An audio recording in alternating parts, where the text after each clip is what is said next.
জ্ঞান এইগুলোর নিরিখে বিচার করব।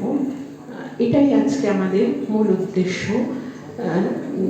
যেমন আমরা আগে শুনলাম যে আধ্যাত্মিক চেতনা, যাকে আমরা পৌরাণিক, পুরানো, আপডেট নয় এটা বলে ফেলে দিয়েছি, সেটা যে কতখানি সমৃদ্ধ, সেটা যে বর্তমান যুক্তিযুক্ত বৈজ্ঞানিক বিষয়গুলিকেই সমর্থন করে এবং সেটার চর্চা কত দিন আগে থেকে, কত যুগ আগে থেকে আমাদের দেশে হয়ে আসছে, সেই আলোকটুকুই আজকে আমরা পাব। এই আলোকবর্তিকার প্রথম পর্যায়ে আমি এইটুকু বলার সুযোগ পেয়েছি, এজন্য আমি উদ্যোক্তাদের ধন্যবাদ জানাই।